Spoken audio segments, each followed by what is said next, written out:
पिछली क्लास में हमने इलेक्ट्रॉन्स की डिस्कवरी कैथोड रे एक्सपेरिमेंट जो कि जे थॉमसन ने किया था, फिर प्रोटॉन्स की डिस्कवरी किसने करी थी? प्रोटॉन्स की डिस्कवरी रदरफोर्ड। प्रोटॉन की डिस्कवरी किसने? गोल्डस्टीन। गोल्डस्टीन ने करी थी। क्वेश्चन आ सकता है एग्जाम में बच्चों, ठीक है। 1892। और उसके बाद न्यूट्रॉन्स की डिस्कवरी किसने करी थी? चैडविक। ठीक है। तो हमने इन तीनों की डिस्कवरी पढ़ी थी, कैथोड रे एक्सपेरिमेंट, फिर एनोड रे एक्सपेरिमेंट, और उसके बाद जो है जो न्यूट्रॉन्स थे वो रेडियो एक्टिविटी से हमने सीखा था। न्यूक्लियर केमिस्ट्री का पार्ट है वो। उसके बाद हमने पढ़ा था atomic number Z, mass number A, isotopes, isobar, isoelectronic species, isotones, isosters, ये सारी हमने डिफरेंट स्पीशीज पढ़ी थी। हमने पढ़ा था थॉमसन्स मॉडल ऑफ एटम, जिसको वाटरमेलन मॉडल या प्लम पुडिंग मॉडल भी कहते हैं, ठीक है। जो एटम के स्ट्रक्चर का मॉडल था, जिसके अंदर इलेक्ट्रॉन्स और प्रोटॉन्स किस तरह एटम में फिट हो रखे होते हैं, वो बच्चों हमने स्टडी किया था। उसके बाद हमने थॉमसन्स मॉडल के बाद पढ़ा था Rutherford model of atom. Rutherford के अंदर हमने पढ़ा था कि रदरफोर्ड ने अल्फा पार्टिकल स्कैटरिंग एक्सपेरिमेंट किया था, गोल्ड फॉइल पे बम्बार्ड किए थे अल्फा पार्टिकल्स।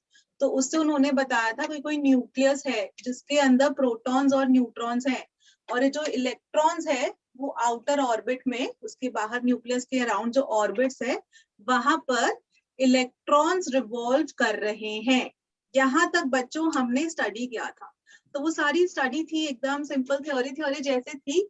अब हम उसके आगे पढ़ेंगे कि थोड़े टाइम बाद ना हमको पता चला कि रदरफोर्ड मॉडल भी जो है ना, उसके अंदर भी कुछ खामियां हैं, कि वो भी परफेक्ट नहीं है। तो रदरफोर्ड मॉडल को भी हमको इम्प्रोवाइज करना पड़ेगा। तो एक नए साइंटिस्ट आए, नील बोर करके। तो बोर ने जो है हमको बोर्स मॉडल ऑफ एटम दिया, जो कि काफी हद तक सही है, अभी यूज भी होता है, और उसके बाद भी काफी इंप्रूवमेंट्स हुई, तो वो भी हम सीखेंगे। तो हम लोगों को आज पढ़ना है Bohr's model of atom. Bore के बाद बोर के ही स्टूडेंट थे जिन्होंने डी ब्रोगली हाइपोथेसिस दी, डी ब्रोई कहते हैं उसकी करेक्ट प्रोनाउंसिएशन, कुछ लोग डी ब्रोगली बोल देते हैं, कुछ डी ब्रोई कह देते हैं। तो वो सारी चीजें हम लोग आज की क्लास में कवर करेंगे, ठीक है। अच्छा, क्या कुछ बच्चे ऐसे जिनका एग्जाम चल रहा है? Yes ma'am. Best of luck बच्चों एग्जाम के लिए। क्लास में 1.5 घंटा ही निकालना है। मेरी रिक्वेस्ट रहेगी कि हो सके तो लाइव क्लास ही अटेंड करो, जिससे कि आप लोग डाउट्स पूछ सके। उसके बाद जो है अपने पढ़ाई कर लो, हो सके तो 1.5 घंटा जरूर निकालो क्लास के लिए, ठीक है। अच्छा, एटॉमिक स्ट्रक्चर के भी बच्चों में स्टेप ऐप का लिंक आपसे शेयर कर दूंगी। स्टेप ऐप से डेफिनेटली उसमें कॉन्सेप्ट्स बहुत अच्छे दे रखे हैं, सिंपल क्वेश्चंस हैं, वो क्वेश्चंस प्रैक्टिस करो।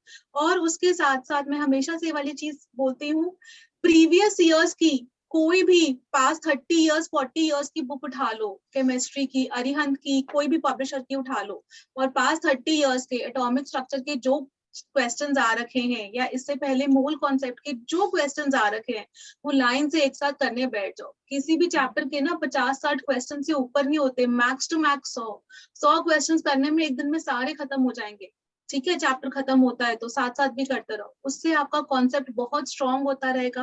आप लोगों को पता चलता रहेगा कि किस टाइप के क्वेश्चंस आते हैं, ये समझना बहुत ज्यादा जरूरी है। कुछ बच्चे थ्योरी पढ़ के चले गए, न्यूमेरिकल्स की प्रैक्टिस करी नहीं कि वो किस तरह क्वेश्चन को घुमाकर पूछते हैं।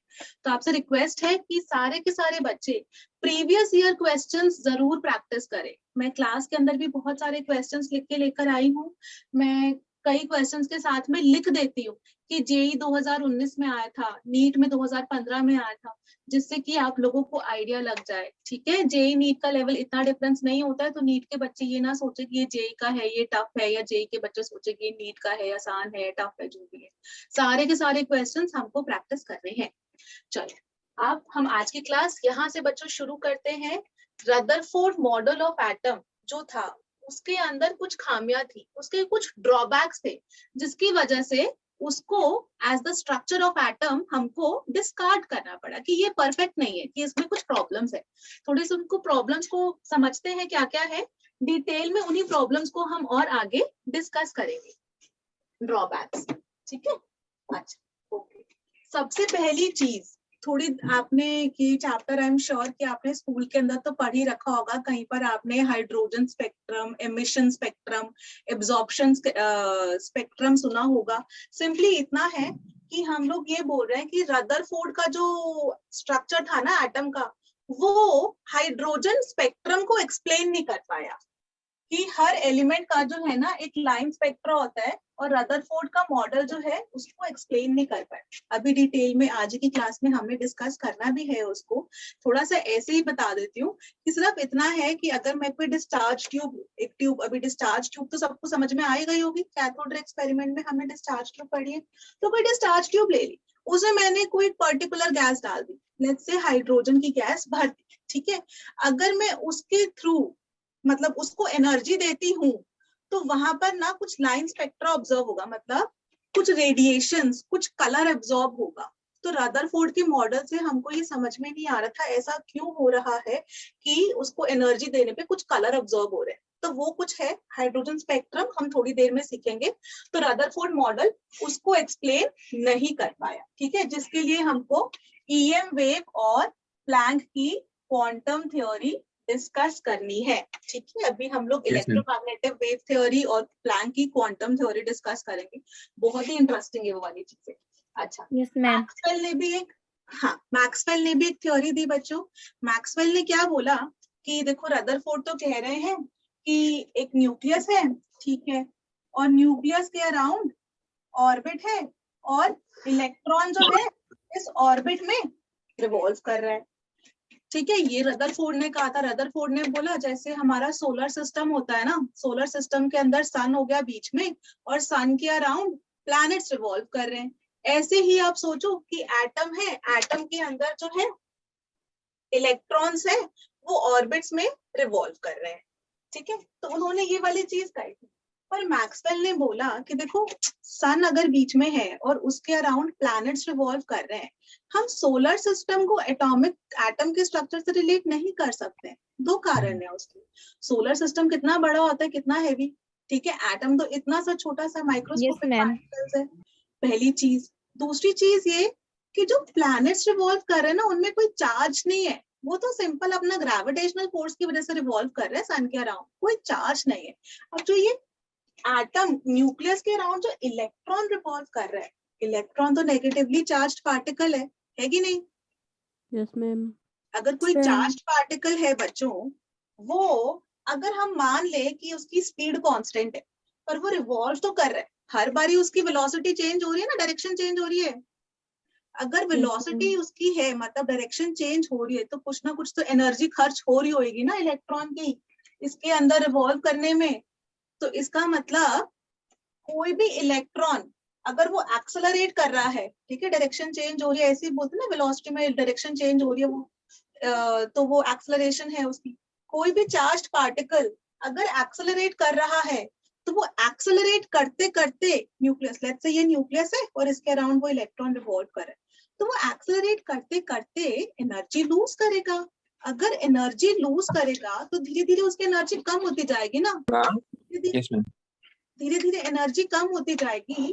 तो क्या होगा, मैक्सवेल ने बोला कि अगर वो एनर्जी कम होती जाएगी, तो धीरे धीरे वो ऐसे ऐसे करके न्यूक्लियस में ही फॉल डाउन कर जाएगा, है कि नहीं, कि वो स्पाइरल करता जाएगा न्यूक्लियस में। मतलब ये हमारा न्यूक्लियस है, और मैं इस दूसरे कलर से दिखा देती हूँ।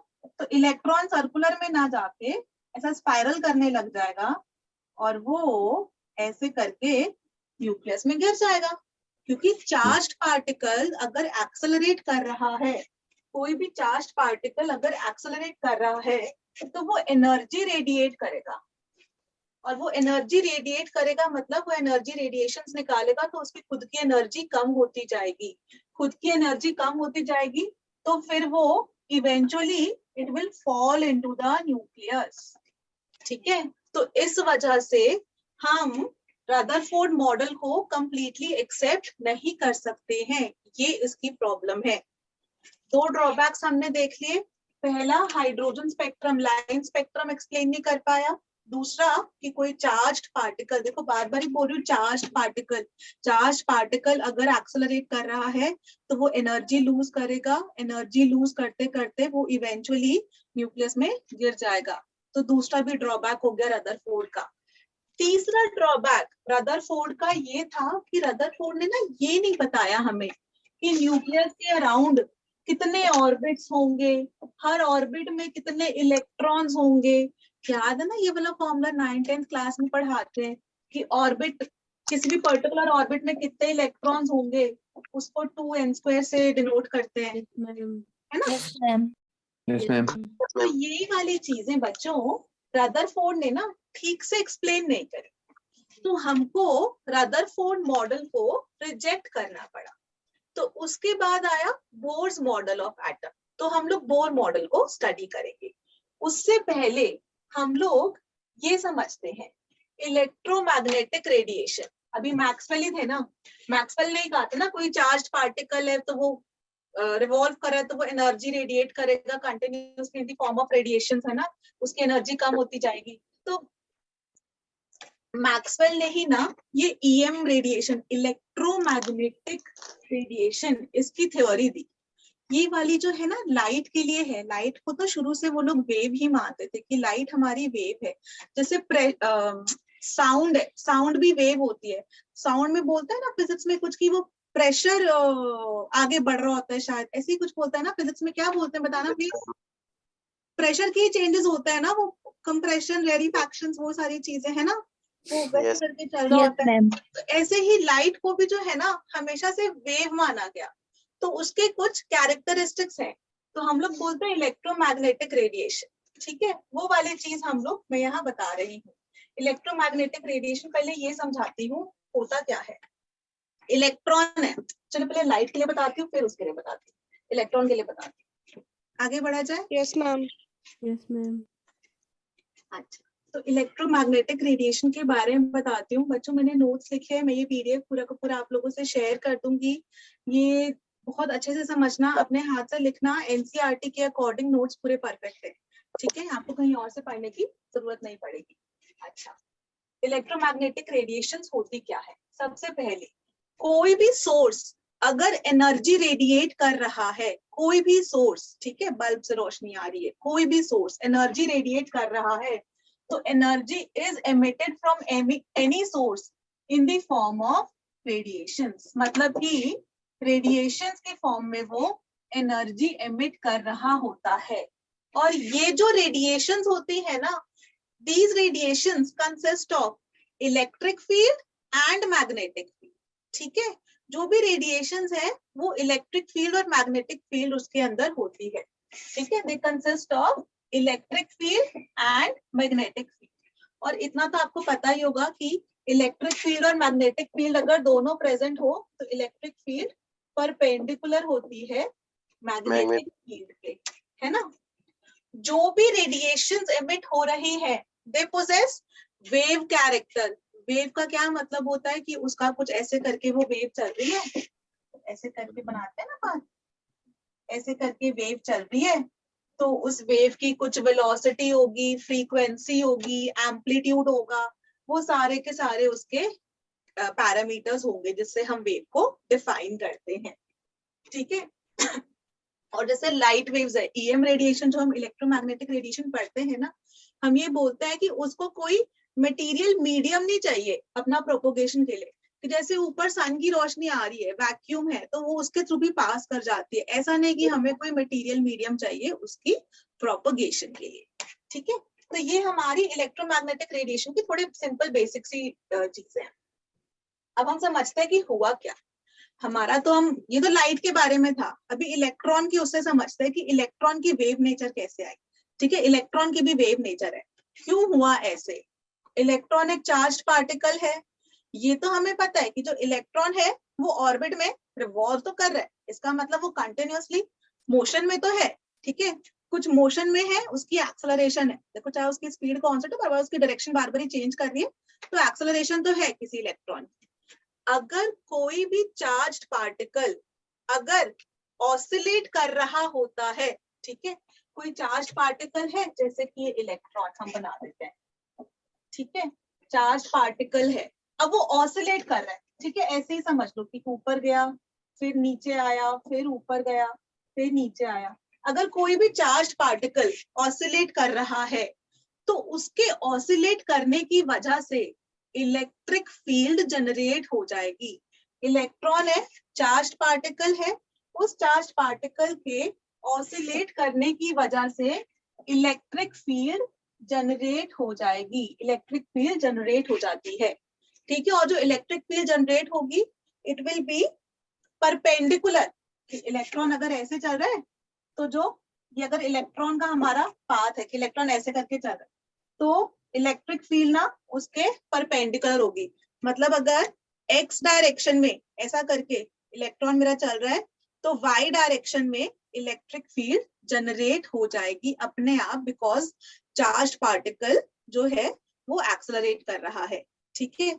जैसे ही चार्ज पार्टिकल और उसकी वजह से इलेक्ट्रिक फील्ड जनरेट हुई, अब इन दोनों की वजह से एक मैग्नेटिक फील्ड भी जनरेट हो जाएगी, और वो जो मैग्नेटिक फील्ड जनरेट होगी वो इलेक्ट्रॉन और इलेक्ट्रिक फील्ड के परपेंडिकुलर। मतलब कि आप ऐसे समझो कि अगर इस डायरेक्शन में ये जो ग्रीन लाइन है, बोल्ड वाली ग्रीन लाइन है, इस डायरेक्शन में हमारा इलेक्ट्रॉन चल रहा है, मतलब direction of propagation of wave, ऐसे करके हमारा इलेक्ट्रॉन चल रहा है।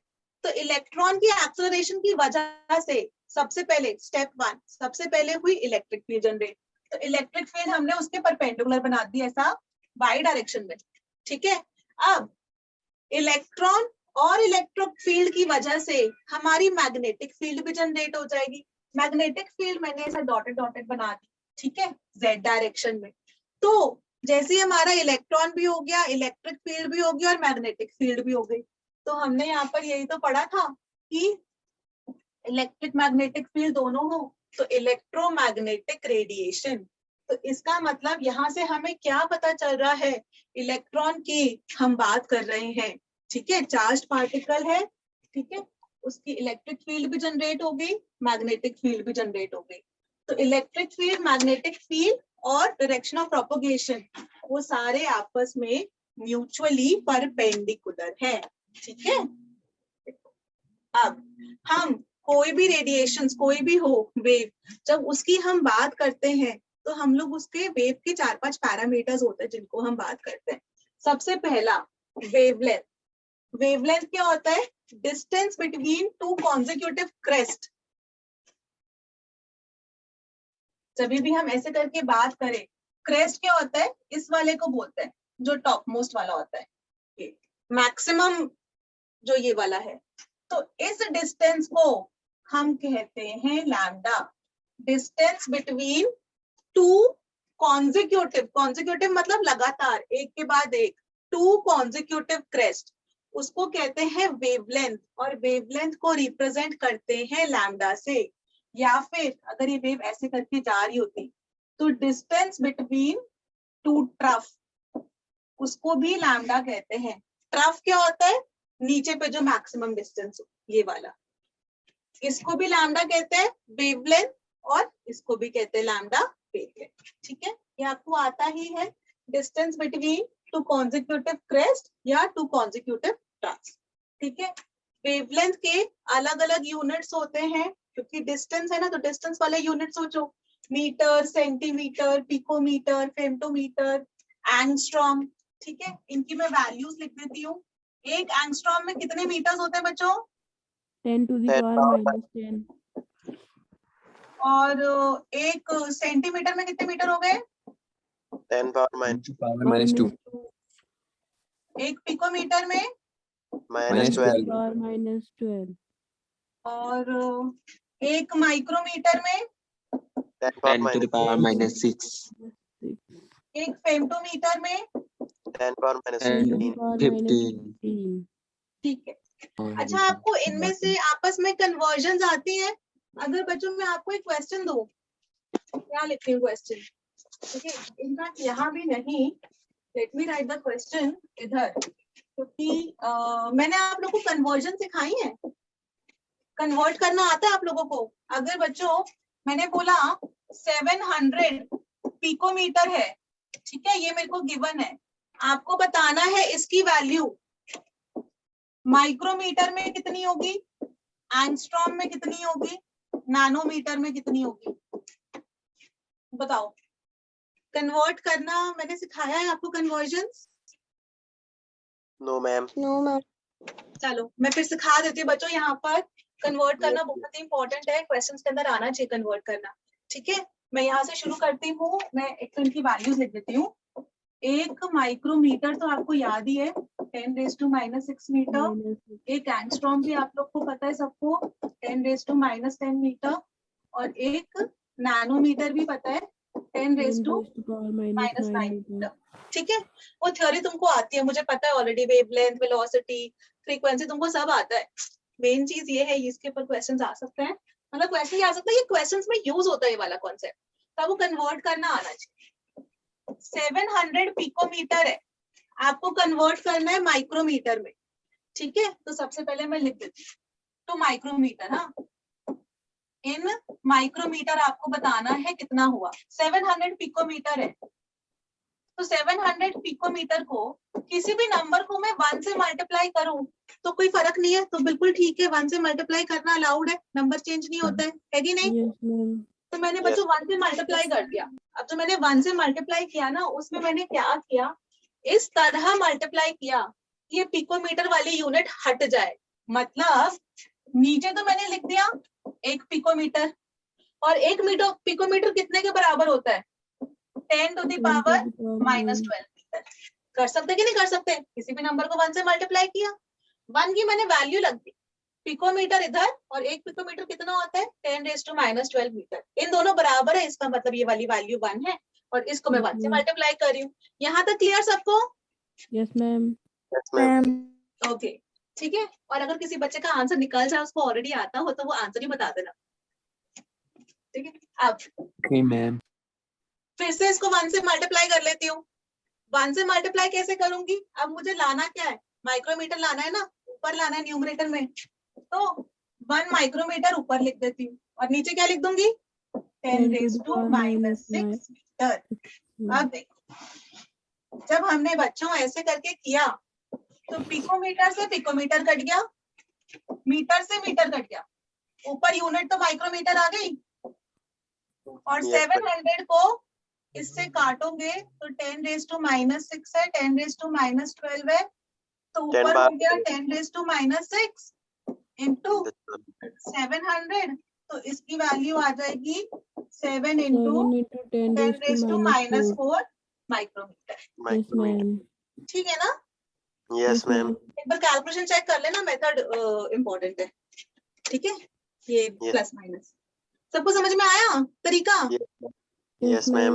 चलो फटाफट से बच्चों मुझे एंगस्ट्रॉम में वैल्यू बताओ और नैनोमीटर में भी एक वैल्यू बार बताओ। और रिपीट कर दो, मेरा नेट चला गया। ओके ठीक, जब तक मैं रिपीट कर रही हूँ एक बार, ये दिव्यांशु की आवाज है, ये किसकी आवाज थी, किसने बोला रिपीट करने को? दिव्यांशु। दिव्यांशु, ठीक है, गुड। हाँ तो बच्चे मैं क्या एंगस्ट्रॉम में एंगस्ट्रॉम में निकाल लिया? Yes ma'am. नैनोमीटर भी निकालो, तब तक मैं एक बार जो है दिव्यांशु का मिस हुआ है, और जिसका भी मिस हुआ है बच्चों, जिसको कहीं भी डाउट है वो समझ लो किया क्या। हमको ना गिवन है 700 पिकोमीटर, ठीक है, 700 पिकोमीटर हमको गिवन है, तो हमें 700 पिकोमीटर को सबसे पहले कन्वर्ट करना है माइक्रोमीटर में। तो हमने क्या किया, 700 पिकोमीटर लिख लिया, ठीक है। अभी 700 पिकोमीटर को हमने 1 से मल्टीप्लाई कर दिया, क्योंकि 1 से मल्टीप्लाई हम किसी भी नंबर को कर सकते हैं, 1 से मल्टीप्लाई करना बिल्कुल अलाउड है, तो मैंने 1 से मल्टीप्लाई कर दिया। तो 700 पिकोमीटर को जब मैंने 1 से मल्टीप्लाई किया ना बेटा, तो मैंने 1 की जगह क्या लिख दिया, मैंने इस तरह करके लिखा, क्योंकि मुझे पिकोमीटर हटानी है। पिकोमीटर हटाने के लिए क्या है, नीचे लिखो पिकोमीटर, तो 1 पिकोमीटर, और 1 पिकोमीटर कितने के बराबर होता है 10⁻⁻12 मीटर, तो ये लिख दिया। तो मैंने 1 से मल्टीप्लाई किया, अभी इतना ही देखना, सिर्फ इतना तक, यस मैम। इतने तक है ना। तो 1 से ही मल्टीप्लाई किया, नीचे पिकोमीटर था तो 1 पिकोमीटर 10⁻⁻12 मीटर के बराबर होता है। पीएम से पीएम, पिकोमीटर से पिकोमीटर कट गया और ऊपर केवल मीटर बच गया यहाँ पर। अब हमको तो चाहिए यूनिट माइक्रोमीटर, तो हमको क्या करना है, ऊपर 1 माइक्रोमीटर से 1 से मल्टीप्लाई कर दो, और अभी जो 1 से मल्टीप्लाई कर रहे हैं ऊपर लिख दो 1 माइक्रोमीटर, और 1 माइक्रोमीटर कितना के बराबर होता है, 10⁻⁻6 मीटर। ठीक है, तो हर बारी हम 1 से ही मल्टीप्लाई किए, इधर भी 1 से मल्टीप्लाई किए, इधर भी 1 से मल्टीप्लाई किए, इधर से भी किए, तो 1 पिकोमीटर इतने के बराबर होता है, 1 माइक्रोमीटर इतने के बराबर होता है। पीएम से पीएम कट गया, मीटर से मीटर कट गया, 700 ऊपर बचा, 10⁻12, तो ये ऊपर जाके 10⁻6 माइक्रोमीटर। इसको सॉल्व करते हैं तो 7 × 10⁻4 माइक्रोमीटर। क्लियर? Yes ma'am. चलो अब फटाफट से मैं नेक्स्ट पेज पे एंगस्ट्रॉम और नैनोमीटर वाली बताओ यूनिट। 700 एंगस्ट्रॉम में 7 हाँ, पिकोमीटर को एंगस्ट्रॉम और नैनोमीटर में करना है, ये पिकोमीटर है तो सबसे पहले एंगस्ट्रॉम, ठीक है, तो 700 पिकोमीटर इंटू यहाँ पे करना पड़ेगा 1 पिकोमीटर, और यहाँ पर हो जाएगा 10⁻12 मीटर, और फिर हमें लाना है एंगस्ट्रॉम में, तो ऊपर 1 एंगस्ट्रॉम और नीचे 10⁻10 मीटर। तो क्या क्या कट गया, पीएम से पीएम कट गया, मीटर से मीटर कट गया, कितना आंसर आ रहा है? 7 अच्छा, तो 7 एंगस्ट्रॉम आ गया। Yes ma'am. यस ठीक है, चलो सबका हुआ, जल्दी से लिखो फिर आगे बढ़ते हैं। Yes ma'am. नेक्स्ट भी आ गया। पानी पी रही थी, एक सेकंड। चलो 7 नैनोमीटर। ठीक है, एंगस्ट्रॉम भी डन, और अब हमें बचा है किसमें निकालना है, नैनोमीटर में। नैनोमीटर। 1/7 700 पिकोमीटर इन नैनोमीटर हमको सॉल्व करना है, तो इनटू यहाँ पर पिकोमीटर तो 10⁻12 मीटर, और नैनोमीटर चाहिए तो 1 nm और 10⁻�9 मीटर। तो पीएम से पीएम कट गया, एम से एम कट गया, 700 × 10⁻³ नैनोमीटर, 0.7 नैनोमीटर आ गया। मैम। ठीक है, सबको क्लियर समझ में आया? आगे बढ़ा जाए बच्चों। Yes ma'am. तो ये यूनिट कन्वर्जन थी हमारी। अब वापस मेन टॉपिक पे चलते हैं।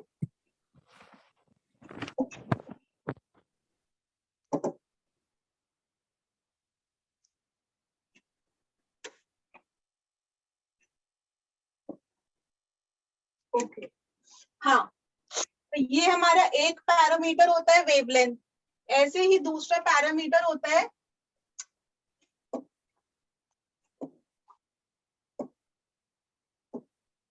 फ्रीक्वेंसी। एक तो हमारा वेवलेंथ और दूसरा है फ्रीक्वेंसी। इसकी यूनिट लैम्डा, ऐसा यूनिट मीटर होती है, लेकिन हम इन सारी की सारी यूज कर सकते हैं। ऐसे ही फ्रीक्वेंसी को रिप्रेजेंट करते हैं ऐसे, थोड़ा ना टेढ़ा सा वी बना देना, इसको बोलते हैं न्यू, NU, न्यू। ठीक है, टेढ़ा सा वी बना दो बस, न्यू। और इसका डेफिनेशन होती है नंबर ऑफ वेव्स, कितनी वेव्स पास कर रही हैं किसी पर्टिकुलर पॉइंट से पर सेकेंड, एक सेकेंड में कितनी वेव्स पास कर रही हैं, उसको बोलते हैं हम फ्रीक्वेंसी। ठीक है, और इसकी ऐसा यूनिट पर सेकेंड हर्ट्ज। Second inverse. ठीक है, सेकेंड इनवर्स बोल सकते हो या फिर कॉमा लगा देते हो, हर्ट्ज। ठीक है, सेकेंड इनवर्स को हर्ट्ज भी कहते हैं। नेक्स्ट, उसके बाद है वेवलेंथ। अच्छा, मेरी ना स्लाइड रिपीट हो तभी से। चलो, वेलोसिटी। वेलोसिटी क्या होता है, distance travelled upon time taken. तो वेलोसिटी को रिप्रेजेंट करेंगे v से, distance travelled, lambda distance travelled upon time taken, और अपॉन टाइम टेकन ना, और ये फ्रीक्वेंसी क्या होती है, number of waves passing through a point पर सेकंड, तो 1/t। तो ये हमारा बन जाता है यहाँ लिख देती हूँ, लाल कलर से लिख देती हूँ, जिससे कि V is V equal is to nu equal lambda. to new Nu lambda. lambda. ठीक है, V is Yes, equal to ma'am. New lambda. समझ में आया? Yes, ma'am. बना देते हैं और lambda, V is equal to new lambda. Nu और lambda. इसकी यूनिट होती है, ऐसा यूनिट मीटर्स Meter पर per सेकेंड। second. और जब भी हम इलेक्ट्रोमैग्नेटिक रेडिएशन की बात करते हैं ना, तो उसकी वेलोसिटी फिक्स्ड है, which is the speed of light. Speed of light कितनी होती है? 3 into 10 to the 3 power into 8 10 to the meter per power 8 second. meter per second. Yes. तो कहीं पर भी आपको अब ये दिखे, लाइट दिखे, EM वेव दिखे, तो ऐसा कुछ दिखे, तो स्पीड ऑफ लाइट ये लगा देना, C equal to nu lambda. C अपनी बोलता है स्पीड ऑफ लाइट। वैसे तो स्पीड के लिए हम वेलोसिटी के लिए V यूज करते हैं, लेकिन लाइट के लिए ना C यूज कर लेते हैं, स्मॉल c। सब जगह आपको C equal to nu lambda दिख सकता है। तो कहीं पर भी EM वेव लिखा हो तो स्पीड ऑफ लाइट यूज कर लेना, न्यू दे रखा होगा, लैम्डा निकालना होगा, या लैम्डा दे रखा होगा, न्यू निकालना होगा। ठीक है, ये है एम्पलीट्यूड। एम्पलीट्यूड होता है किसी क्रेस्ट की मैक्सिमम हाइट कितनी है। मतलब जैसे ये है, तो ये जो पर्टिकुलर हाइट है, मैक्सिमम हाइट ऑफ क्रेस्ट या मैक्सिमम हाइट ऑफ ट्रफ, मतलब हाइट कितनी ज्यादा या ट्रफ की डेप्थ कितनी कम।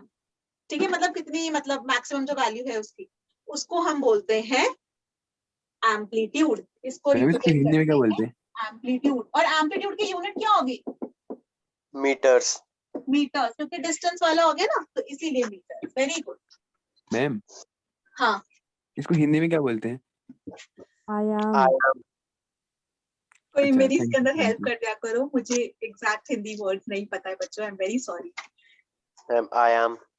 आयाम, ठीक है। Yes, ma'am. मतलब बता लो तुम लोग, क्लास में हम लोग डिस्कस कर सकते हैं, मैं भी सीख जाऊंगी। चलो, wavelength, wave number, sorry wave number क्या है?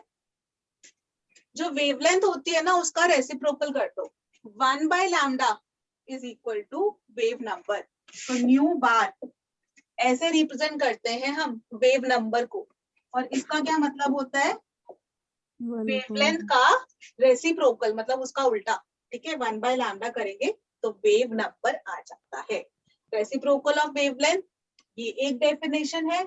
दूसरी डेफिनेशन है कि कितनी नंबर ऑफ वेव्स पास कर रही हैं पर सेंटीमीटर या पर मीटर, कितनी वेव्स पास कर रही है। तो ये होता है हमारा वेव नंबर। वेव नंबर कहीं यूज नहीं होने वाला है, एक रिडबर्ग्स फॉर्मूला है उसमें यूज होगा। आपको जो है सिर्फ इसके अंदर ये याद रखना है कि wave number is equal to 1 upon lambda. ठीक है, अच्छा अब ये बड़ा इंपॉर्टेंट है, इससे कई बार क्वेश्चन पूछ लेते हैं। इलेक्ट्रोमैग्नेटिक रेडिएशन, जो रेडिएशंस एमिट हो रही होती है ना किसी भी लाइट सोर्स से, इलेक्ट्रोमैग्नेटिक स्पेक्ट्रम उसे हम कहते हैं। कॉस्मिक रेज, ये नजर आ रहा है, थोड़ा सा बड़ा करूं क्या? Better Yes, ma'am. है ना?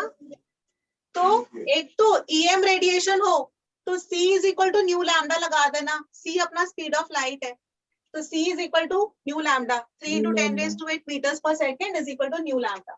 और जो इलेक्ट्रोमैग्नेटिक स्पेक्ट्रम है बच्चों, उसके अंदर सबसे पहले cosmic rays, gamma rays, X rays, UV rays, visible. Visible के अंदर विबग्योर याद आपको हो ही रखा है बचपन से, violet, indigo, blue, green, yellow, orange, red, है ना?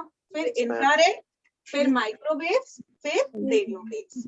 ठीक है, अच्छा लेफ्ट टू राइट जब हम चलते हैं तो देखो स्पीड तो फिक्स्ड है। अगर यहाँ से यहाँ चलने में हमारी वेवलेंथ इंक्रीज हो रही होती है तो फ्रीक्वेंसी डिक्रीज हो रही होगी। ठीक है, इसको याद करने के लिए जो है ना, मैंने तो ऐसे याद किया था जब मैं छोटी थी, जब मैं तुम्हारी क्लास में थी, 6 यूबीमर करके याद कर रखा था मैंने। तुम लोग भी अपना कुछ ऐसे चीजें याद करने के तरीके बना लिया करो। मैंने तब ऐसे करके याद किया था, 6 यूबीमर, कॉस्मिक रेज, गामा, वो गामा को ऐसे लिखना टेढ़ा मेढ़ा सा वाई, तो ऐसे Y, cosmic, gamma rays, X rays, ultraviolet, visible, infrared, microwaves, radio waves. ठीक है, तो 6 यूबीमर। ये हमको लाइट की वेव नेचर एक्सप्लेन करने में हेल्प करता है। अब बच्चों, विजिबल के अंदर भी violet, indigo, blue, green, yellow, orange, red. एक बात बताओ, अगर हमारे पास यहाँ से यहाँ चलने में वेवलेंथ इंक्रीज हो रही है और फ्रीक्वेंसी घट रही है, किसकी वेवलेंथ ज्यादा होगी? एक्सरेज की कि रेड लाइट की? रेड लाइट की। रेड लाइट की। किस किस को लगता है एक्सरेज की होगी वेवलेंथ ज्यादा? मैम मुझको। बेटा, यहाँ से यहाँ जब हम चल रहे हैं तब वेवलेंथ इंक्रीज हो रही है। कॉस्मिक की वेवलेंथ सबसे कम, फिर एक्सरेज की, सॉरी गामा रेज, फिर एक्सरेज की वेवलेंथ, फिर अल्ट्रावायलेट की, फिर विजिबल की वेवलेंथ और ज्यादा, इंफ्रारेड की वेवलेंथ और ज्यादा, फिर माइक्रोवेव की वेवलेंथ और ज्यादा, फिर रेडियो वेव्स की वेवलेंथ मैक्सिमम। ठीक है, तो एक्सरेज और विजिबल में किसकी वेवलेंथ ज्यादा? इसकी वेवलेंथ ज्यादा, इसकी वेवलेंथ कम। और विजिबल के अंदर जब हम वेवलेंथ कंपेयर कर रहे हैं तो वॉयलेट की वेवलेंथ कम है, रेड की वेवलेंथ ज्यादा है। या फिर मैं ये भी कह सकती हूँ, वॉयलेट की फ्रीक्वेंसी ज्यादा है और रेड की फ्रीक्वेंसी कम है। ठीक है, अभी ये वाली चीज को आप लोग याद रखेंगे। वॉयलेट थोड़ा वैसा सा कलर है, ब्लू ले लेते हैं, ब्लू की बात करते हैं। ब्लू और रेड की थोड़ी देर में मैं पूछूंगी, अभी मैं प्लैंक्स क्वांटम थ्योरी बताऊंगी तो मैं बोलूंगी कि बेटा किसकी फ्रीक्वेंसी ज्यादा है, ब्लू की कि रेड की? तो याद रखना किसकी फ्रीक्वेंसी ज्यादा है? ब्लू की। ब्लू की है ना, ब्लू की फ्रीक्वेंसी ज्यादा है। ठीक है, ये याद रखना, ब्लू की फ्रीक्वेंसी ज्यादा है, रेड की फ्रीक्वेंसी कम है। जब भी ब्लू और रेड में हम कंपेयर कर रहे हैं तो मतलब कंपेयर टू रेड। ठीक है, done? Yes ma'am. Yes, ma'am. Cosmic, gamma rays, X rays, ultraviolet, visible, infrared, microwave, radio wave. Microwaves हमारे माइक्रोवेव में जो घर में यूज होते हैं, रेडियो वेव जो घर में जो हम जो रेडियो चलाते हैं कार में, उसमें घर पे रेडियो जो चलता है, एक्स रेज वो जो डॉक्टर वाला होता है, यही सारी रेज है। अल्ट्रावायलेट, विजिबल, इंफ्रारेड जो सन की हमारी जो रेज आ रही होती है, हम बोलते हैं ना इंफ्रारेड रेज हार्मफुल है, स्किन को हार्म करती है, वो सारी कहानी। ठीक है, चलो अब फटाफट से मुझे बताओ, येलो रेडिएशन है जिसकी वेवलेंथ 5000 एंगस्ट्रॉम्स है। आपको हमको बताना है, नीचे का आंसर मत देखना, आपको हमको बताना है कि फ्रीक्वेंसी कितनी है और वेव नंबर कितना है। बताओ बच्चों, सॉल्व करो।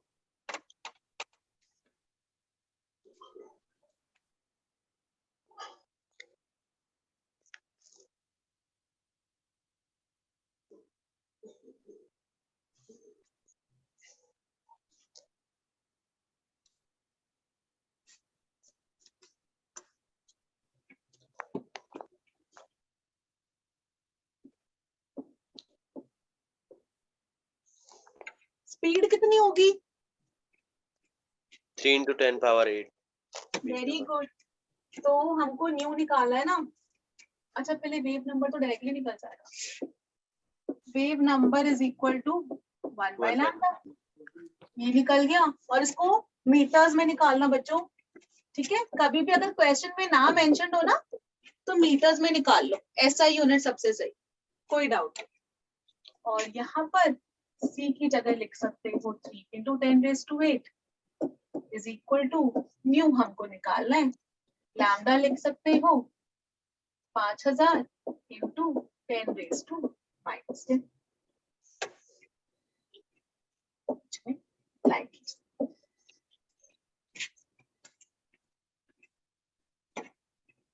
आंसर चेक करो प्लीज। कैलकुलेशन है इसमें, ऐसी सी कैलकुलेशन आती है पूरी।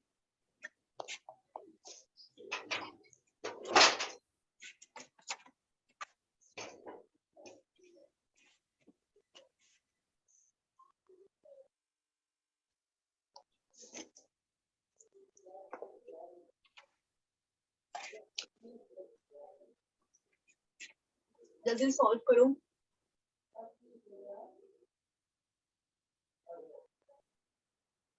मैम स्क्रीनशॉट नहीं ली।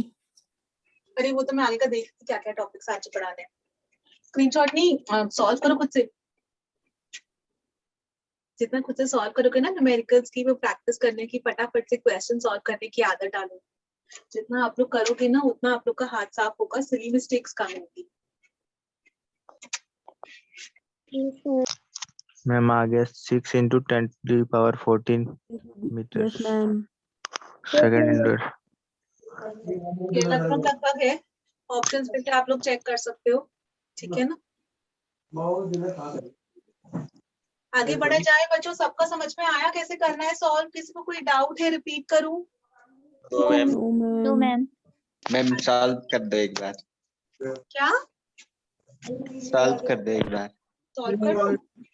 अच्छा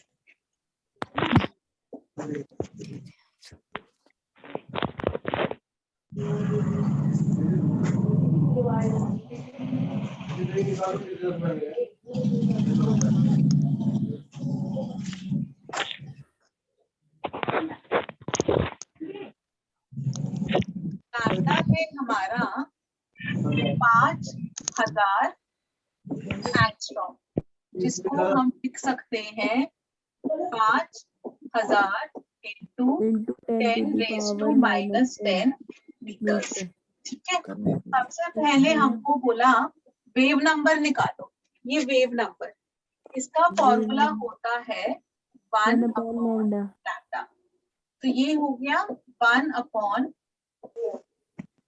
5000 into 10 to minus 10। ठीक है, वैल्यूज बच्चे सही नहीं है, 2 होनी चाहिए इसकी। Yes ma'am. Yes, ma'am. 2 into 10 to the power 6. ठीक है, तो इसको ऊपर ले जाते हैं, 10 raised to 10, 10 raised to 10 को ना 10 raised to 4 into 10 raised to 6 लिख लेते हैं, अपॉन 5000। दो क्यों ये तो ठीक है ना, यहाँ पे तो मैंने कुछ गड़बड़ नहीं करी, सही किया है यस मैम। Yes, ma'am. है ना। तो इसको हम 10 raised to 4 को लिख लेते हैं, एक के बाद 4 0 into 10 raised to 6 अपॉन 5000। ये 3 0 कटे, ऊपर नहीं रखते ना ये 3 0 कटे, 5 1 जा 5 2। तो वेव नंबर हमारा आ गया 2 into 10 raised to 6 metre inverse. ठीक है, पहला वाला करें। Yes, ma'am. Yes ma'am. बेटा आगे बढ़ो, इसके अंदर वेव नंबर फर्स्ट वाला टॉपिक हमारा सॉल्व हो गया। अब दूसरा वाला ले लेते हैं, यहाँ पर जगह कम है तो मैं ऐसे करके ही सॉल्व कर रही हूँ, नीले पेन से सॉल्व कर रही हूँ वाला था। तो C is equal to nu lambda, ये हमारा फॉर्मूला होता है, तो न्यू निकल जाएगा C अपॉन लैम्डा। Lambda. तो 3 into 10 raised 10 to to the 8 power meters per second, upon और लैम्डा है हमारा 5000 into 10 raised to minus 10। minus 10. तो ये हो जाएगा, इसको 6 पहले यहीं पे into कर 10 लेते to the हैं, power 14. into 10 raised to 18 upon 5000। Yes, और ma'am. ये इसके बाद हो जाएगा, ये 3 ऊपर चले गए तो 10 raised to 15 हो जाएगा, 10 raised to 15 अपॉन Upon 5, और 3/5 हो जाएगा 0.6, 0.6 into 10 to the power minus. 0.6 into 10 raised to 15, और 6 into 10 raised to 14, 6 into 10 raised to 14। I think उसके अंदर कोई टेढ़ी मेढ़ी कैलकुलेशन होगी तो मैंने जान के 5000 लिख दिया होगा, फिर यहाँ पर आंसर करेक्ट करना भूल गई। ठीक है, yes ma'am. Yes ma'am. Question के अंदर ना टेढ़ी मेढ़ी कैलकुलेशन होगी तो मैंने क्लास में फटाफट से करने के लिए नंबर थोड़े से चेंज कर दिए थे। एक्चुअली में येलो रेडिएशन की ना 5700 होती है एक्चुअल वैल्यू, तो 5700 5896 एंगस्ट्रॉम ऐसे करके और एक्यूरेट जाता है, तो वो करके इसलिए जो है आंसर उससे मैच नहीं करा, पर कॉन्सेप्ट समझ में आ गया ना। Yes ma'am. Yes, ma'am. आगे बढ़ते हैं, अब समझते हैं फोटो इलेक्ट्रिक इफेक्ट। देखो अभी हम लाइट की वेव नेचर की बात करें, थोड़ी देर बाद पढ़ेंगे इलेक्ट्रॉन की वेव नेचर, तो थोड़ी देर बाद पढ़ेंगे। हम लाइट की वेव नेचर की बात कर रहे हैं कि जो लाइट होती है उसकी इलेक्ट्रोमैग्नेटिक रेडिएशन के फॉर्म में होती है, EM वेव्स होती है, 6 यूवी में cosmic gamma X rays ultraviolet visible infrared micro radio waves, है ना, हमने वो वाली बात करी। C is equal to nu lambda हमेशा लिखते हैं। अब बात करते हैं फोटो इलेक्ट्रिक इफेक्ट की। फोटो इलेक्ट्रिक इफेक्ट ने तो मतलब एकदम से जो है ना पासा पलट दिया, ऐसा करके हुआ, कुछ ऐसी इन्वेंशंस हुई।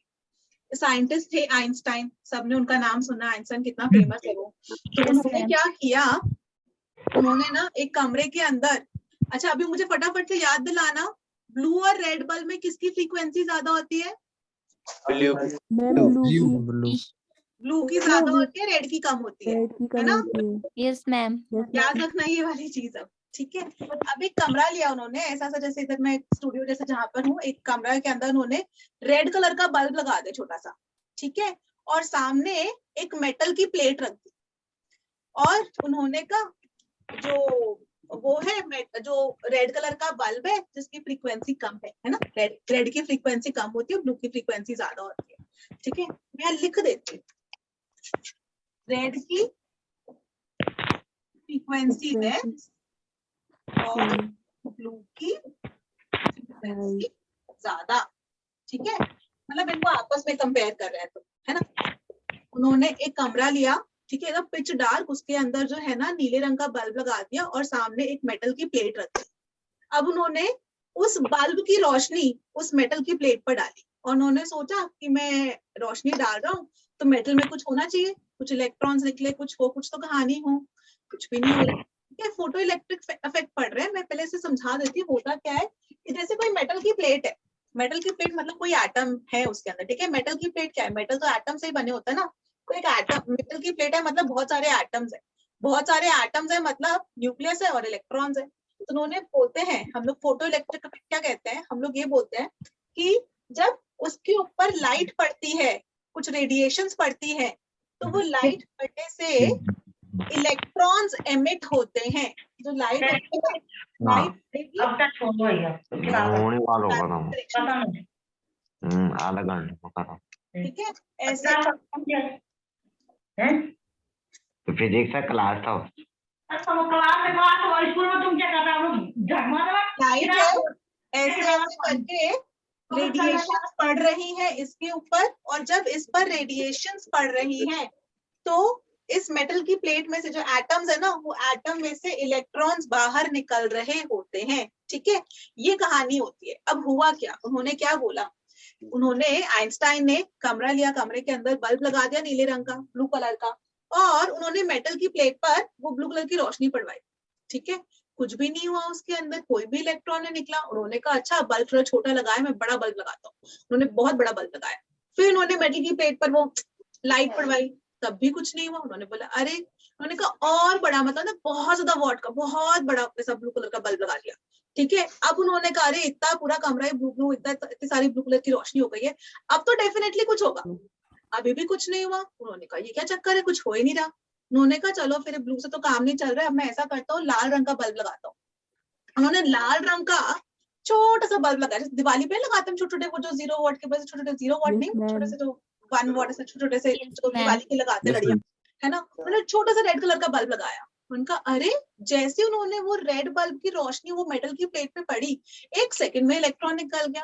उन्होंने बोला ये क्या चक्कर है, ब्लू बल्ब मैंने इतना बड़ा लगाया था तब भी कुछ नहीं हुआ, और रेड बल्ब मैंने इतना सा लगाया था तब भी इलेक्ट्रॉन निकल गया, ये क्या चक्कर है। तो उन्होंने ये समझा कि हमको इंटेंसिटी से फर्क नहीं पड़ता है कि ब्लू वाला इतना बड़ा बल्ब लगाया था उसकी इंटेंसिटी इतनी ज्यादा थी, उससे कोई फर्क नहीं पड़ा। हमको फर्क किससे पड़ा कि जो रेड बल्ब लगाया उससे फर्क पड़ा। रेड बल्ब और ब्लू बल्ब में क्या डिफरेंस है, रेड बल्ब फ्रीक्वेंसीज है, सॉरी रेड की फ्रीक्वेंसी कम है और ब्लू की फ्रीक्वेंसी ज्यादा है। समझ गए ना, मैंने कुछ बीच में गलत तो नहीं बोला? No ma'am. हाँ, मतलब तो होता है ब्लू इधर आता है, रेड इधर आता है, तो ब्लू की फ्रीक्वेंसी ज्यादा है, रेड की फ्रीक्वेंसी कम है। तो रेड बल्ब कितना भी बड़ा लगा लो उससे कोई भी फर्क नहीं पड़ रहा, कितनी भी ज्यादा इंटेंसिटी कर लो कोई फर्क नहीं पड़ रहा। लेकिन ब्लू वाला एक तो छोटा सा भी बल्ब लगाया तब भी उसे फटाक से जो है इलेक्ट्रॉन्स एमिट हो गए, ठीक है। तो ये है हमारा फोटो इलेक्ट्रिक इफेक्ट। लाइट जो है वो फोटॉन्स पढ़ रहे हैं, लाइट अभी तक हम लाइट को ना वेव नेचर मानकर चल रहे थे, तो यहाँ से ना एकदम से ऐसा मतलब पासा पलट गया। हुआ क्या, उन्होंने क्या बोला कि जो लाइट को जो है ना, जो लाइट इसके ऊपर फॉल कर रही है वो रेडिएशंस के फॉर्म में नहीं है, क्योंकि अगर रेडिएशंस के फॉर्म में होती तो, अगर जैसे रेडिएशंस के फॉर्म में होती तो मान लो ये मेरी मेटल की प्लेट है, इसके ऊपर रेडिएशन कंटिन्यूअसली किस पर्टिकुलर पॉइंट पर आती ही रहेंगी, आती ही रहेंगी, आती रहेंगी, तो इवेंचुअली तो इलेक्ट्रॉन निकल ही जाएगा ना। अगर वो रेडिएशन की फॉर्म में होती तो आके पढ़ती जा रही है, इवेंचुअली इलेक्ट्रॉन निकल ही जाएगा। तो उन्होंने जो है रेड बल्ब इतना बड़ा लगा दे, इतनी हाई इंटेंसिटी का लगा दे, तब भी कुछ नहीं हुआ, कि मैं तब भी जो है इलेक्ट्रॉन नहीं निकला। लेकिन ब्लू बल्ब उन्होंने जो छोटा सा भी लगाया था तब भी इलेक्ट्रॉन फटाक से निकल गया। इसका मतलब जो लाइट है वो रेडिएशंस के फॉर्म में नहीं है। तो लाइट जो है ना स्मॉल एनर्जी के पैकेट्स है, जिस पैकेट की एनर्जी ज्यादा होगी वो फटाक से इलेक्ट्रॉन को एमिट करा देगा, निकाल देगा मेटल की प्लेट में से। जिस फोटोन की, जो फोटोन मतलब छोटे छोटे पैकेट्स ऑफ एनर्जी, जिस फोटोन की एनर्जी कम होगी वो इलेक्ट्रॉन को नहीं निकाल पाएगा। आया समझ में? Yes, ma'am. Yes, Yes, ma'am. करूँ? No, ma'am. हाँ, तो उन्होंने क्या बोला, जब भी रेडिएशन विद अ फ्रीक्वेंसी, अब देखो हमारा क्या था, रेड वाले से नहीं निकल रही थी, ब्लू वाले से निकल गई। क्यों? ब्लू वाले की फ्रीक्वेंसी ज्यादा है, रेड वाले की फ्रीक्वेंसी कम है। ठीक है, इंटेंसिटी से हमें कोई मतलब नहीं है, कितना बड़ा बल्ब लगा दे, कितनी ज्यादा रोशनी से हमें कोई फर्क नहीं पड़ता है। ठीक है, सिर्फ हमें फर्क पड़ता है फ्रीक्वेंसी से। अगर उस जो लाइट पड़ रही है उसकी फ्रीक्वेंसी ज्यादा है तो इलेक्ट्रॉन एमिट हो जाएगा। मतलब एनर्जी जो पड़ रही है, इलेक्ट्रॉन निकालने के लिए हमें एनर्जी देनी पड़ेगी ना, आयनाइजेशन एनर्जी बोलते हैं, एनर्जी दी तो इलेक्ट्रॉन निकला। तो जो हमें एनर्जी देनी पड़ रही है वो एनर्जी किस पे निर्भर कर रही है? फ्रीक्वेंसी पे, है ना। तो रेड वाले की फ्रीक्वेंसी कम है तो उससे इलेक्ट्रॉन नहीं निकला, ब्लू वाले की फ्रीक्वेंसी ज्यादा है तो उससे इलेक्ट्रॉन हमारा निकल गया। Right? No, ma'am. No. Okay, मैं रिपीट करती हूँ फिर से। मैम Repeat एक करूं? क्वेश्चन था। क्या? मैम आपने ना जब शुरू पढ़ाया तब आपने कहा कि हम रेड बल्ब को कितना भी छोटा ले लें इलेक्ट्रॉन कितना भी निकल बड़ा ले जाएंगे। ले। नहीं मैम, आपने मैम शुरू में आपने red को ब्लू को छोटा बड़ा बोला। कहा मुझे था लग रहा है आपने। मैंने कुछ गड़बड़, मतलब शुरू से बोल देती हूँ, ठीक है, जिससे कोई कंफ्यूजन ही ना आ रहा है। ठीक है, याद कर लेना, फ्रीक्वेंसी जो है विब्ग्योर है, फ्रीक्वेंसी घट रही होती है तो ब्लू की फ्रीक्वेंसी ज्यादा है, रेड की फ्रीक्वेंसी कम है। तो मेरे पास एक कमरा लिया आइंस्टाइन ने, उन्होंने, शुरू से बोल रही हूँ बच्चे, मुझे भी लगा मैंने कुछ रेड ब्लू का गड़बड़ कर दी थी। ठीक है, अभी सुनो ध्यान से, मैं फिर से बोल रही हूँ। एक कमरा लिया उन्होंने, एक रेड बल्ब लगाया। ठीक है, रेड बल्ब की फ्रीक्वेंसी कम होती है और यहाँ पे मेटल की प्लेट ले ली, ये मेरा हाथ मेटल की प्लेट है। अब ये जो बल्ब है ना उसकी इस पे रोशनी पड़ रही है, तो उन्होंने सोचा ये जो बल्ब है इसकी रोशनी पड़ रही है तो मेटल की प्लेट पे पड़ रही है, यहाँ पर मेटल क्या है, एटम्स है, एटम्स बने होते हैं इलेक्ट्रॉन से, तो इलेक्ट्रॉन निकलेगा। ठीक है, तो उन्होंने बोला ये जो हमारा रेड बल्ब है, रेड बल्ब से रोशनी पड़ने से इलेक्ट्रॉन निकलना चाहिए। उन्होंने रेड बल्ब की रोशनी डाली, इलेक्ट्रॉन नहीं निकला। उन्होंने बोला ऐसा कर दो, थोड़ा बड़ा बल्ब लगाता हूँ लाल रंग का, तो उन्होंने रेड कलर का थोड़ा बड़ा बल्ब लगा दिया। अब उन्होंने उसकी रोशनी डाली, तब भी नहीं निकला इलेक्ट्रॉन। उन्होंने कहा और बड़ा बल्ब है, इतना बड़ा बल्ब है, सबसे बड़ा बल्ब है। अब उन्होंने उसकी रोशनी डाली मेटल की प्लेट पे, तब भी इलेक्ट्रॉन नहीं निकला। उन्होंने बोला मैंने रेड की इतनी ज्यादा इंटेंसिटी कर दी, तब भी इलेक्ट्रॉन नहीं निकल रहा, ये क्या चक्कर है? तो नहीं निकला, वो रेड से परेशान हो गए। उन्होंने बोला अब मैं कलर चेंज करता हूँ, तो उन्होंने ब्लू कलर का बल्ब ले लिया। अब उन्होंने ब्लू कलर का पहले छोटा सा बल्ब लगाया, उन्होंने ब्लू कलर के बल्ब की जब भी रोशनी डाली फटाक से इलेक्ट्रॉन निकल गया। उन्होंने बोला अरे ये क्या हुआ, रेड कलर का इतना बड़ा बल्ब लिया था उससे नहीं निकला इलेक्ट्रॉन, ब्लू कलर का इतना छोटा सा लिया था उससे भी इलेक्ट्रॉन निकल गया।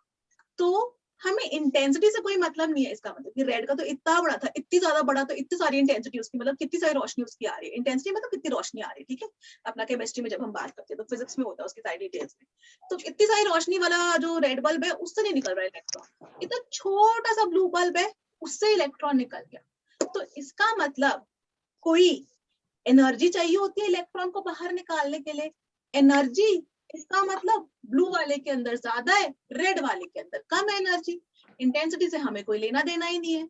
और ब्लू और रेड में डिफरेंस क्या है? ब्लू और रेड में डिफरेंस ये है कि रेड की फ्रीक्वेंसी कम है, ब्लू की फ्रीक्वेंसी ज्यादा है। ठीक है, अभी सही बोला? Yes, Yes. ma'am. Yes, ma'am. ठीक है, क्लियर? आगे बढ़े।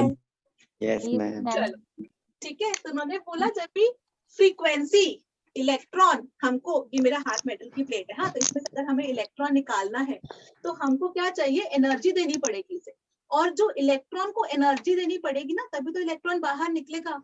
तो जो हमारे पास ऊपर से जो ब्लू बल्ब की एनर्जी आनी चाहिए, ब्लू बल्ब की एनर्जी कहीं ज्यादा होगी, तभी तो वो इलेक्ट्रॉन को निकाल पाएगा।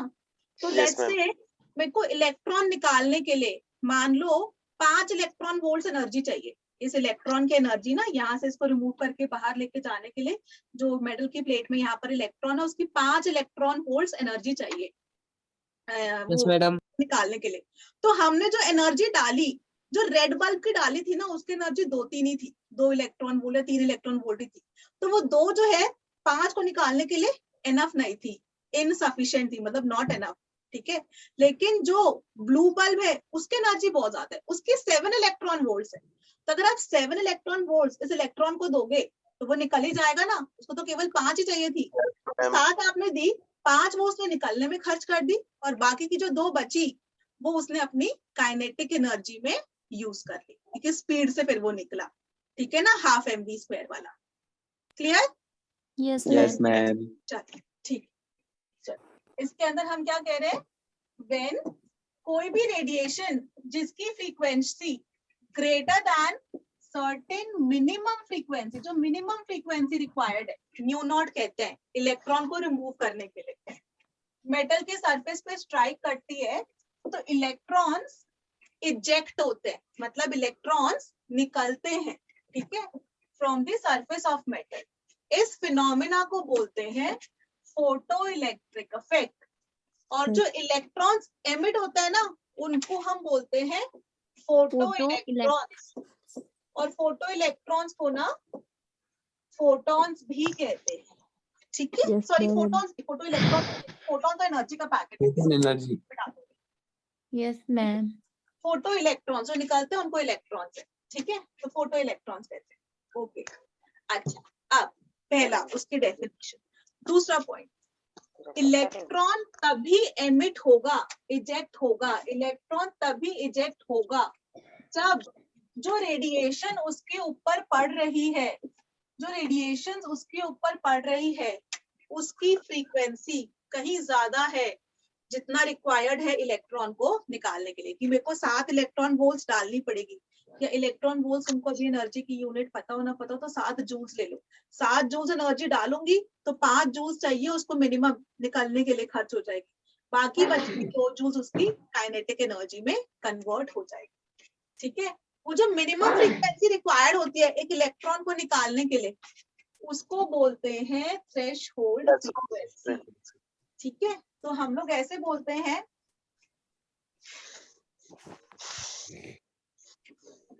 एच न्यू, मेरे जो ब्लू बल्ब की रोशनी है जिससे इलेक्ट्रॉन निकला वो मैंने डाली, माइनस मैम कलर चेंज कर दो। कलर दिखने एच न्यू हमने एनर्जी डाली, जैसे कि 7 जूल डाली थी। ठीक है, minus 5 joules h nu naught खर्च हो गई इलेक्ट्रॉन को निकालने में। जो बाकी बची हुई है वो इलेक्ट्रॉन की एनर्जी है, और इलेक्ट्रॉन जो निकला वो उसकी काइनेटिक एनर्जी हुई, तो उसको हम हाफ mv²। तो एच न्यू जितनी हमने डाली, एच न्यू नॉट जो हमारी मिनिमम फ्रीक्वेंसी रिक्वायर्ड थी, तो इतनी एनर्जी। एच क्या है, मैं यहाँ पर प्लैंक्स कांस्टेंट। हाँ, यहाँ पर बता दूं, प्लैंक्स क्वांटम थ्योरी के अंदर मैं एच को भी इंट्रोड्यूस कर देती हूँ, फिर उस फॉर्मूले को वापस हम लोग रिविजिट करते हैं बच्चों। तो क्वांटम, क्वांटम होता है सबसे छोटा, एकदम छोटा। क्वांटम का हिंदी मीनिंग सिर्फ इतना है कि छोटा।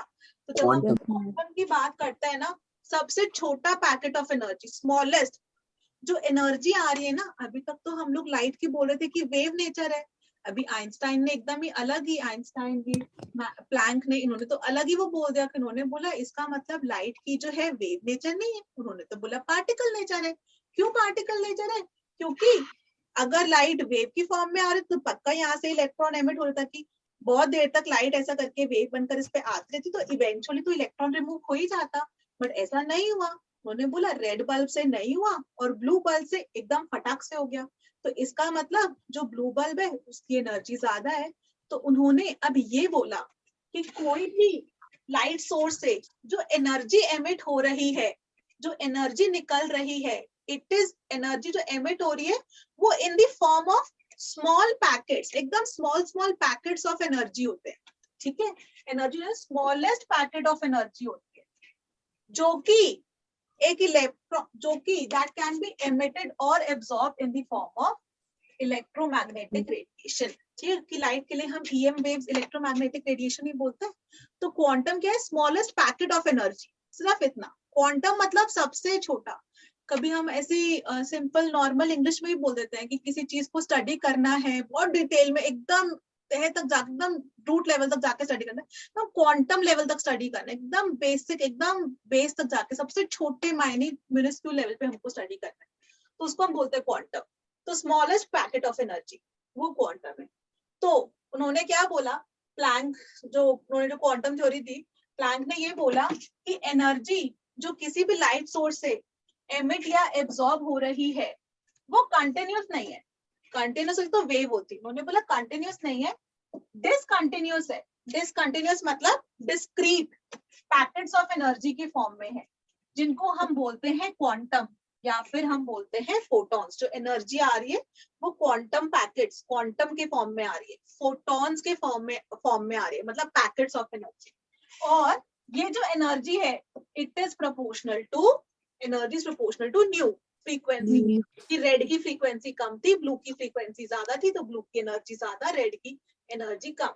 तो energy is proportional to nu. ये प्रोपोर्शनैलिटी सिंबल हटाया तो E is equal to h nu, या फिर E is equal to h c by lambda, lambda c by lambda लिख दिया।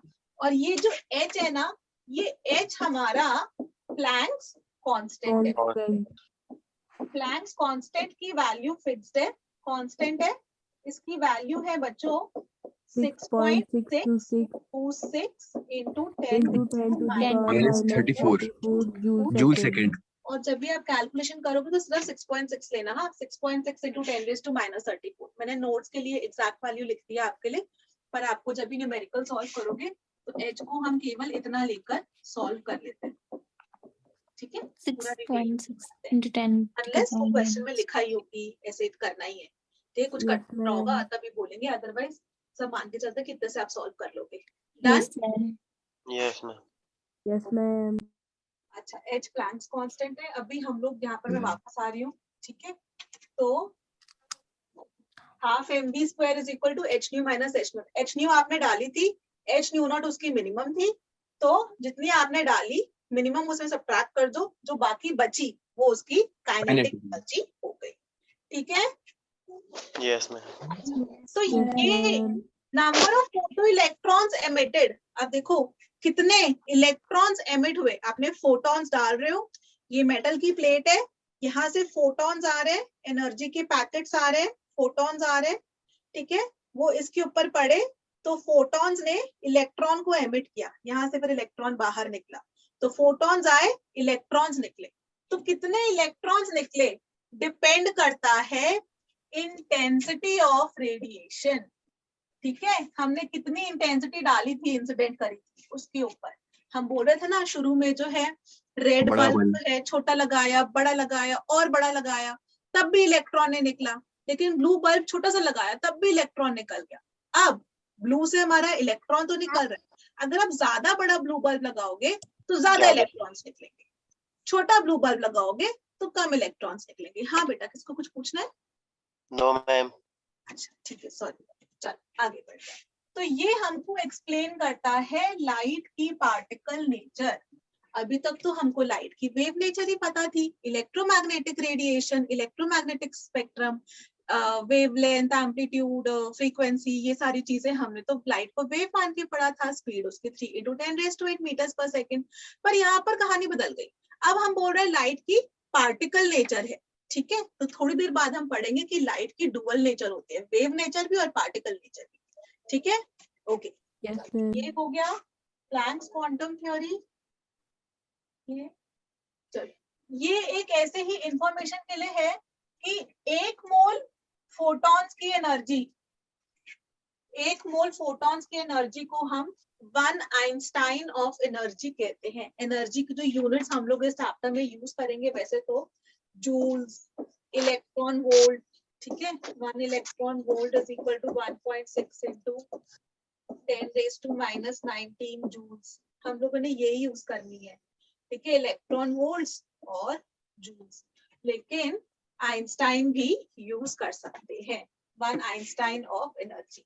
तो 1 आइंस्टाइन एनर्जी कितनी है? एनर्जी 1 मोल इलेक्ट्रॉन्स की, ठीक है, 1 मोल फोटॉन्स की, सॉरी, एवोगाड्रो नंबर 1 मोल के लिए और एच में, और एच पे लिख सकते हो c/λ, ठीक है। आगे बढ़ रहे हो बच्चों, Yes, जी। ma'am. ठीक है। आई होप सबने लिख लिया हो।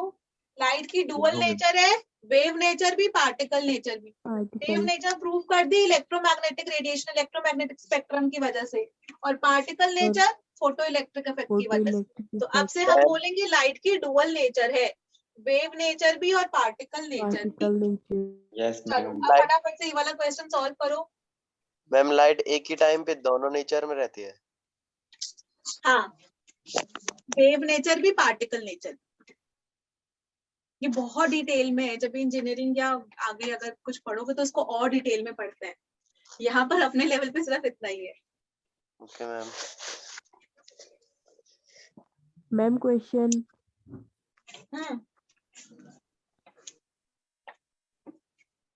Half mole ton.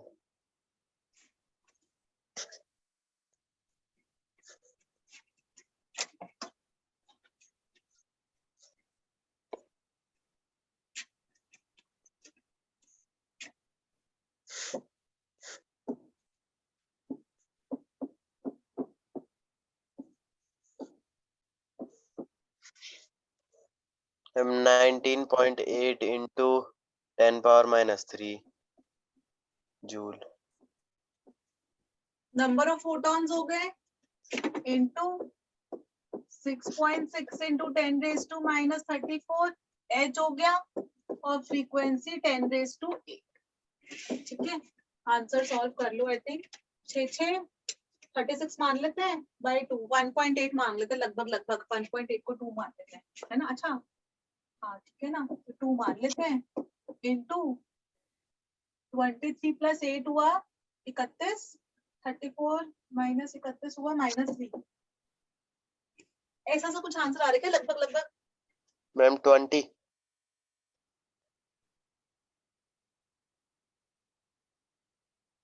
Half mole को सिर्फ आधा तो नहीं लिया था, उसको एवोगाड्रो नंबर से मल्टीप्लाई कर लिया था। मैम 20 into 10⁻³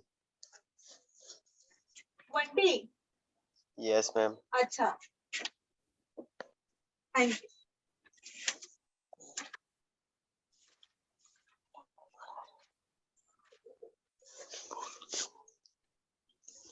आगे बढ़ा जाए बच्चों। Yes ma'am. Yes, ma'am. सबका यस आना मैम। है जूल, यस मैम। ठीक है, यूनिट लिख लेना हमेशा जूल्स। मैं अभी Yes, पढ़ रही ma'am. हूँ, किसी को कोई डाउट तो नहीं है? No No, ma'am. ma'am. चलो नेक्स्ट क्वेश्चन सॉल्व करो please. Number of photons emitted by a bulb। Ma'am ये 40 वाट के आगे क्या लिखा है? वो मीटर रखा है। इन 1 मिनट कितने फोटॉन्स एमिट हो रहे हैं बाय अ बल्ब, जो कि 40 वॉट्स का है 1 मिनट में, जिस बल्ब की 80% एफिशिएंसी है, और वेवलेंथ दे रखी है 500 एंगस्ट्रॉम।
बच्चों समझ में आया? Energy Yes. कितनी होती है? पावर और एनर्जी और टाइम का क्या रिलेशन होता है? Power is equal to energy upon time. Thank you. ठीक है, तो power is equal to energy upon time. तो एनर्जी होगी हमारी पावर इनटू टाइम। ठीक है, तो यही हम लिख देते हैं। एनर्जी कितनी आ रही है? 40 वॉट्स। टाइम को इधर वॉट तो ऐसा यूनिट ही हो गई पावर की, तो वो तो हम ऐसे ही लिख लेंगे। Yes, 1 ma'am. मिनट को 60 सेकेंड्स लिख लेते हैं। 60. ठीक है, ऐसा यूनिट पे सॉल्व करना आसान हो जाता है। और 80% एफिशिएंसी इनटू 80/100, ये तो हो गई हमारी energy. This is equal to NH nu. N हमको निकालना है कितने फोटॉन्स एमिट हुए। H आपको पता है, और न्यू हो जाएगा C is equal to nu lambda. तो न्यू हो गया C अपॉन लैम्डा। तो C अपॉन लैम्डा। क्या ये सबको समझ में आया? Yes ma'am. तो N भी पता है, ये ऑटो No, फोकस ma'am. नजर आ रही है स्क्रीन? No ma'am. Yes, अब आ ma'am. गई। अब आ गई. है ना, ये अपने आप ऑटो फोकस हो जाता है बच्चों। ठीक है, तो एनर्जी निकल गई 80% एफिशिएंसी से। This is equal to N Planck's constant NH nu. NH nu को लिख दिया C बाय लैम्डा। C आपको upon lambda. H भी पता है, C भी पता है, लैम्डा भी पता है। Lambda भी सब कुछ पता ऐसा है. यूनिट में रखो, आपका एकदम करेक्ट वैल्यू आएगी। रिपीट करूं? No ma'am. क्या किसी को है चाहिए जो चाहता है कि मैं रिपीट करूं? वो बच्चा यस बोले। मैम। मैम ये n है ना, ये E इक्वल टू ये 40 वॉट्स 80% एफिशिएंसी इनटू 60। तो मैं यहाँ लिख देती हूँ।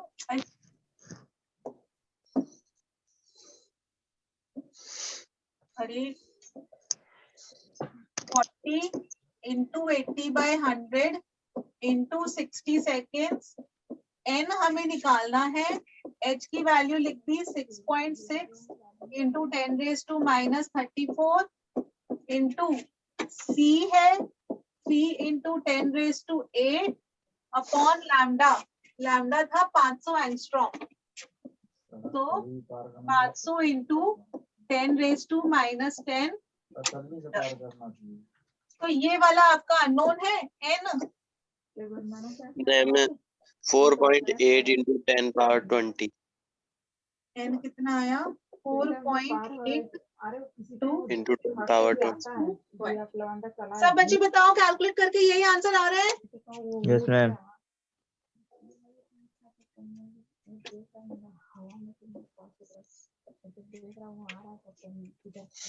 1920 आ और रहा अभी कैलकुलेशन एक बार देख लो, 6.6 को 6 से काट देते हैं। ठीक है, और बाकी नहीं कटेगा। कर लो फटाफट से सॉल्व। सबका यही आ रहा है आंसर। आई थिंक ये वाला आंसर है, पर मुझे याद नहीं है। ठीक है, सबको मेथड समझ में आ गया ना? कैलकुलेशन तो Yes, कर ma'am. लोगे। Yes ma'am. Yes ma'am. ठीक है, चलो आज का लास्ट क्वेश्चन करते हैं, फिर क्लास ओवर करते हैं। जल्दी से क्वेश्चन देखो। वो बोल रहा है कि ब्रोमीन का बॉन्ड होता है ऐसे, है ना? कोई ब्रोमीन का मॉलिक्यूल है, ठीक है, जिसकी बॉन्ड एनर्जी है 200 किलो जूल्स पर मोल। किलो जूल्स पर मोल उसकी बॉन्ड एनर्जी है। आपसे वो पूछ रहा है वेवलेंथ ऑफ फोटोन। ठीक है, क्या वेवलेंथ रिक्वायर्ड होगी इस बॉन्ड को ब्रेक करने के लिए? Wavelength of photon. ठीक है, अब देखना पर मोल। ठीक है, इसको भी ध्यान रखोगे आप। और 200 किलो जूल्स है एनर्जी। दूसरा पेन is equal to NHC by lambda. तो एनर्जी कितनी है? 200 इंटू 1000 किलो जूल्स के लिए पर मोल।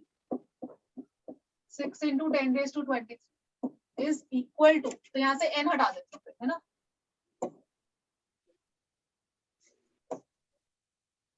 H की वैल्यू 6.6 इंटू 10⁻⁻34। C लिख दिया 3 इंटू 10⁸ अपॉन। सॉल्व करो। Ma'am 10 power -30। मेरे पास आंसर नहीं है, आई बिलीव आप करेक्ट हो। बाकी सब बच्चे भी कैलकुलेशन चेक करो, मीटर्स में आ रही है। No ma'am, 6 into 10 power -7। 6 into 10 raised to minus, ठीक है। Then बाकी जल्दी 10 चेक कर लो पावर प्लीज। -7 मैम। देखो सॉल्व भी कर दूं। सबको मेथड समझ में आ गया ना? यस मैम, आ गया। ठीक है, तो ये 2 2 और 3 5, तो यहाँ पर बच गए 18, और ये 2 1 2 3, लैम्डा इधर ले जाते हैं तो 3 उधर चला गया, 3 3 9, 9 into 6 54, 5.4 into 10 raised to -34 plus 8, और यहाँ से प्लस 18 गया, ठीक है। तो 54 16, 34 minus 16 कितना हुआ? 18।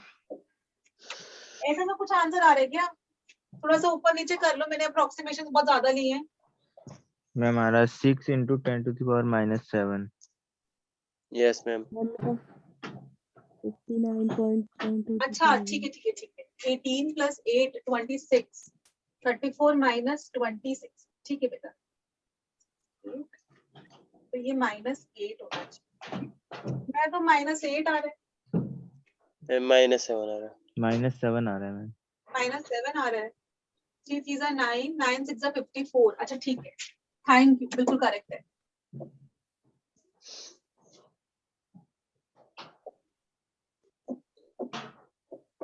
(54 into 10 raised to -8 है, जो कि 5.4 into 10 raised to -7, और 5.4 भी नहीं है, वो लगभग 6 के बराबर होगा। ठीक है, सबको क्लियर? मैम Yes, इसको एंगस्ट्रॉन में चेंज कर देंगे। ओके हाँ ठीक है, मीटर्स में है, उसको एंगस्ट्रॉम पिकोमीटर जो भी आपको वो ऑप्शंस में दे रखा हो उसमें अब आप कन्वर्ट कर सकते हो। बच्चों तो मैम यहाँ पर हम लोग आज की क्लास खत्म करते हैं।